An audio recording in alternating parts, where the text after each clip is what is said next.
channel. It's me Teja. Hi అండి, అందరూ ఎలా ఉన్నారు? సో ఈ వీడియోలో అయితే నేను రెసిపీ అయితే చూపించట్లేదు, కానీ మనం పానీపూరి కోసం బయటకు వెళ్ళి బండి మీద తినాలి అన్నప్పుడు చాలామంది ఆ వాటర్ దేంతో చేస్తారో, అది హైజీన్ ఉందో లేదో అని చెప్పి ఇంత ఆలోచిస్తాం కదా. సో మనం ఇంట్లోనే చాలా సింపుల్గా అయితే చేసుకోవచ్చు. సో మనకు వచ్చేపటికి బయట రెడీమేడ్గా పూరి ప్యాకెట్స్ ఇట్లా అమ్ముతారనమాట. మనం అవి తీసుకొచ్చుకొని ఫ్రై చేసి పెట్టుకోవాలి. సో నేనైతే ఫ్రై చేసి పెట్టుకున్న తర్వాత ఇంట్లోనే స్వీట్ సాస్ మాత్రం తయారు చేసుకున్నాను. తర్వాత పావుబాజీ మసాలా లాగా మనకి ఎవరెస్ట్ కంపెనీలోనే మనకి పానీపూరి మసాలా ప్యాకెట్స్ కూడా అమ్ముతారనమాట. అవి ఒక రెండు స్పూన్స్ వరకు పొడి చేసేసుకొని పెట్టుకోవచ్చు, లేదా జస్ట్ పుదీనా వాటర్లోనే సాల్ట్, బ్లాక్ సాల్ట్, జీలకర్ర పొడి ఇవన్నీ వేసుకున్నా కూడా మనకి సరిపోతుంది.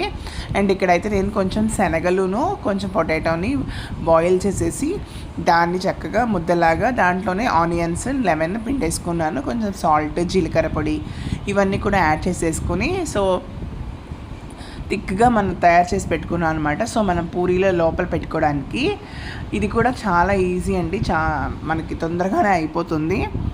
సో ఇప్పుడు మనం మామూలుగా చక్కగా పూరీలు ఫ్రై చేసి పెట్టేసుకున్నాం అనుకోండి, దీంట్లోనే ఈ శనగల మిశ్రమాన్ని కొంచెం వేసేసుకుని కొంచెం స్వీట్ సాస్ వేసుకోవాలి. సో నేను స్వీట్ సాస్ ఇంట్లోనే తయారు చేశాను. ఈ రెసిపీ మళ్ళీ మీకు నేను ఖచ్చితంగా షేర్ చేసుకుంటాను. చాలా టేస్టీగా ఉంది అండ్ 2 months వరకు మనకు ఫ్రిడ్జ్లో పెట్టుకుంటే నిల్వ ఉంటుందంట.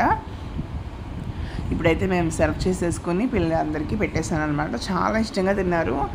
అండ్ మనం బయటకు వెళ్తే మామూలుగా ప్లేట్కి 6 or 7 వస్తాయి అనమాట. 20 రూపీస్ 30 రూపీస్ ఛార్జ్ చేస్తారు. అదే ఇంట్లో చేసుకుంటే మనం చాలా చాలా తినొచ్చు కదా. సో పిల్లలతో పాటు పెద్దలకు కూడా బాగా ఫేవరెట్. స్వీట్ సాస్ కూడా చాలా సింపులేనండి. మనం ఒకటే క్వాంటిటీలో డేట్స్ను చింతపండు తీసుకోవాలి. దాన్ని ఒక 40 minutes వరకు నానబెట్టేసుకుని దాంట్లోంచి గుజ్జు తీసేసుకుని వడపోసేసుకుని దానికి సరిపడినంత కొంచెం బెల్లము, తర్వాత జీలకర్ర పొడి, కొంచెం వచ్చేపటికి కారపొడి, ఉప్పు సరిపడినంత ఉప్పు వేసేసుకుని బాగా దగ్గర రానిచ్చిన తర్వాత ఒక 20 నిమిషాల తర్వాత మనకి బాగా థిక్ సాస్ లాగా అయిపోతుంది అనమాట. అంతే అనమాట. నేను మీకు రెసిపీ ఖచ్చితంగా షేర్ చేస్తాను. Thank you so much for watching.